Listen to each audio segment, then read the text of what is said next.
Wong kowe barang ya ora sabar. Lah saiki nek tak walik nuwun sewu. Waliun. Bojomu nek digodha wong Ora nesu aku. gawe nang hotel Ora nesu sabar kok. seminggu ora mulih Mas. Ora nesu aku sabar. Lah kok iso? Wis pegatan kok. Amin. Amin. Hei, pegatane dokon ngarep. Kata kok ngarep piye wong rabine wong Kaya tenan lho modelmu tak amini ngono ae. ora guyon. Bojone yo wedi dah.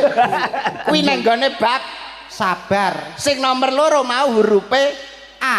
artinya A. Amanah. Weh bocah iki jadi Jadi seorang pemimpin kuwi kudu sing amanah. Amanah kuwi kepercayaan dari masyarakat. Kudu dijalankan sebenar-benarnya. padha karo bengi iki ngenekne bersih dusun utawa sedekah bumi judule wae sedekah. Wing sapa sing gelem sedekah ora roboh Malah bakoh, ora melarat malah kuat, ora rugi malah bathi. tuna satak Bathi sanak. niki lho wong kok paham ngono lho jane ya nek Aku mbok. iya kok sombong wong sing gelem sedekah kuwi ora roboh Malah bakoh, ora melarat malah kuat, ora rugi malah bathi. tuna satak Bathi sanak. mula wong sumber sari mriki paham Mas Kangko Nggih. bondo niku lak titipane pangeran titipane Gusti Allah nggih ta kuwi sing kudu dipenehke marang sapa sing berhak nampa disedekahke sapa sing berhak nampa kuwi hebat Bondo titipane pangeran titipane Gusti Allah terus disedekahke diwenehke marang sapa sing berhak nampa goblok kowe berarti. lho kok iso Wong dititipi bondo donya kok malah mbok weh-wehna wong akeh. Bondo ming titipan kuwi kon ngopeni. Misale engko nek sak wayah-wayah Gusti Allah takon, "Do, bondo sing tak titipne kowe mbok kae ndi?" Pun kula weh-wehna wong akeh. Ayo ijoli, arep mbok ijoli nganggo apa? ora lek jane melok aliran ndi to bocah iki kok angel jak Bondo titipan kok lah iya disedekahke diwenehke marang sapa sing berhak nampa diopeni. Kok Nek iso? sak wayah sing duwe takon kuwi jek enek nang kono karek ngewehno. Misale ngene, ya awakmu titip sepeda motor bakal mbok tak jupuk wong aku titip titip helm mbok jupuk ora? tak jupuk aku titip Padha karo kuwi Gusti Allah ki nitipne bondo donya kuwi kon ngopeni engko bakal dijaluk meneh. Nek jeneng kono ora mbok wewehno akeh ditake. Do bondo sing tak wene kowe kan endi? Niku lho karek jimuk menak. Kok mbok wewehno wong akeh. ora lho ki Gusti Allah kok padakne karo maratuwane iki lho piye to iki iki pangeran sing maha kuwasa sing gelar jagat ki maha welas maha asih maha rahman maha rahim tur meneh Gusti Allah mono ora sare Lah, nek Gusti Allah sare sing wani gugah sapa? ki bocah piye ki ya Allah Gusti ngeten iki lho Mas kadang-kadang mboten nyambung jak omong-omongan kowe iki jane paham wong sedekah apa ora Paham. nek tak jelas nih wong sing sedekah kuwi oleh rahmat titik Wong sedekah oleh rahmat ya wis sedekah apa ora ora sing sedekah bojoku. berarti sing oleh rahmat bojomu Lah, kowe berarti nyedakne aku pegatan karo bojoku. lah kok iso Arep mbok entukno rahmat? Iya Ki. wong sedekah oleh rahmat Ya, wis sedekah apa ora ora. sing sedekah Bojoku. lah ya sing oleh rahmat bojomu Kowe nyedakne aku pegatan karo bojoku. Arep mbok entukno rahmat? maksudnya wahyu Lah, malah dikeroyok loro rahmat karo wahyu. Sik ngene lho. Aku tak melu ya. nggih Entuk nugroho. Lah, malah dikeroyok telu. Ye, malah keroyok telu lho. Rahmat, wahyu, nugroho. oleh slamet Nah, malah papat ngleput no bojoku. Keroyok papat gak ngene lho bojomu saiki nang ndi ning omah. jek urip Ijek tekan ngomah tulung bacok endase ya le ya Wah, nesu iki lho. wong kok iso diomongi kok kowe iki jane paham rahmat apa ora Ya paham. rahmat sapa Rahmat bakul mie ayam. alah rahmat ki kawelasane pangeran welas asih pangeran Oh, tangkit anu rahmat bakul mie ayam. kuwi ning gone bab amanah Amanah. yang berikutnya P P. Pinter.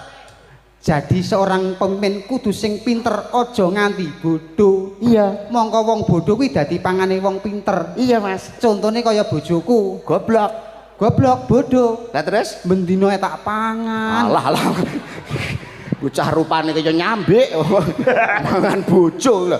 Memang seorang pemimpin itu dituntut harus cerdas, dituntut harus pinter. Contohnya kaya Pak Kami tua ya cerdas ya pinter, contohnya kaya Mas Dalang Kangko sebagai seorang pemimpin ya kudu cerdas ya kudu pinter. Pak Lurah yo kepareng rawuh bengi iki. Nah, Pak Bambang Pak Lurah ya kepareng rawuh. Oh iya. Mas Kangko pinter. Dalang ya pinter te pemimpin dalang ki ngudal piwulang kok. Urung mesti nek dalang iki mesti pinter urung mesti. Lho kok nyepelekne. Wong kok senengane Wis suwe ra petuk omonganmu, Jo. kowe iki rupamu elek lho, Ndal.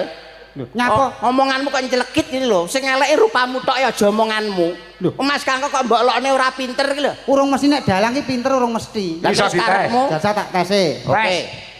Perdana Menteri Vietnam sapa? Ora roh. Alah. Modin Filipina. Alah. Ora roh. Kami tua Irak. Ora roh. Pertanyaanmu angel lho, Ndal. Angel. Pertanyaanmu Jarene angel. cerdas. Piye njajal balenana? Perdana Menteri Vietnam. Urung Ora roh. Heeh. Modin Filipina. urung tau rono. Kami tua Tiongkok. Ora ngerti. Roh. Plongak-plongo jelas. Ngono-ngono jere pinter. Saiki aja di kowe pertanyaan sing abot. Kowe sing gampang ae ya. Pertanyaan sing enteng. Sing enteng ae. Apa? Sampean roh sapi, Roh. roh wedhus, Roh. roh pitik. Roh. Nah, teleke sapi napa? Letong. Nah, teleke wedhus, Srintil. teleke pitik. Lencong. Nah, dibedhek ya apa-apa ra iso nek telek kok malah hafal. Berarti bendina kuwi sing dipikir ming telek. Mulai iki ngono dalang telek. Jangkrik. Sak wengko. Suwe ra petuk omongane. Omonganmu nyelekit lho. Iki pisan nyelekit menjatuhkan harkat martabat sesama seorang seniman lho.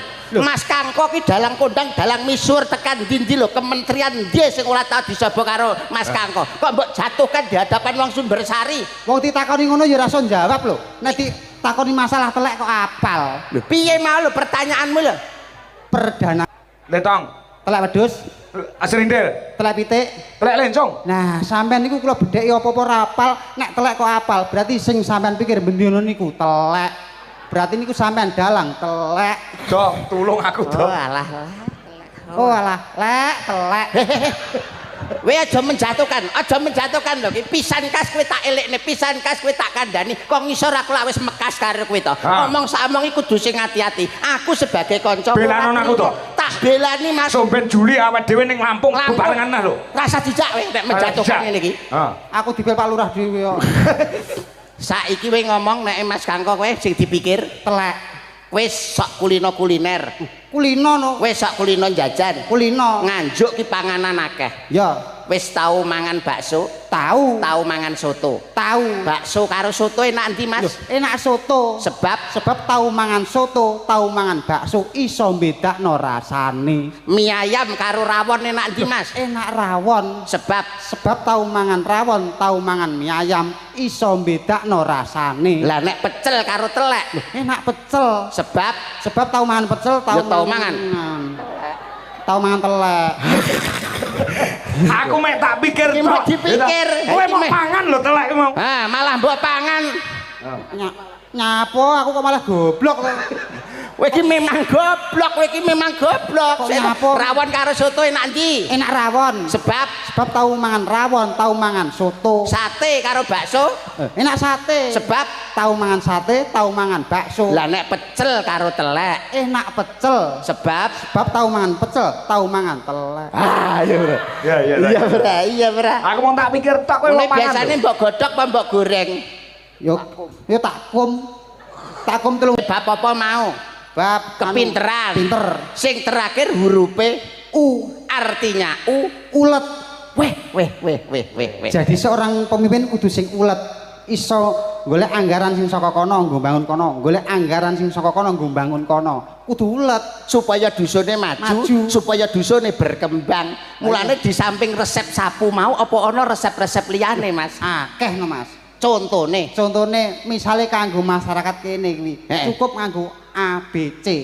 kuwi apa? Nyapa wong kene mbok kei baterai karo kecap lho nggo ngecroti matamu ngono ya. Lho, Kok iso ABC kuwi enak artine kabeh padha karo sapu mau. A yang pertama, A. Antara pimpinan dan bawahan tetap menyatu bergotong royong untuk memajukan dusunnya. dan tenan bocah ki jan nyolong Sing dhuwur kethek. karo sing ngisor bersatu. Bersatu. Nyolong kethek kowe iki. Gak sok nyolong marmut barang. Kuwi wae isa. B. B bareng-bareng majokne dusone. Mas seripet Iso bareng-bareng ya. Ya Bareng-bareng bareng-bareng majokne dusone supaya maju berkembang lebih hebat. Ya. Kuwi. C. C cukup dengan rapat bermusyawarah akhirnya mendapat mufakat. Cangkem koyo WC nek apik men. Jumbleng. Ora oleh nesu wong kuwi jare ngomong kandha awakmu ki nek sabar neng kene iki aja mung awakmu pinter ngomong lho kowe sebagai seorang seniman tunjukkanlah kemampuanmu sebagai seorang seniman pentatonis diatonis tradisi dan modern gamelan ada musik pesinden sakmene akeh umpama diwenangake milih coba endi sing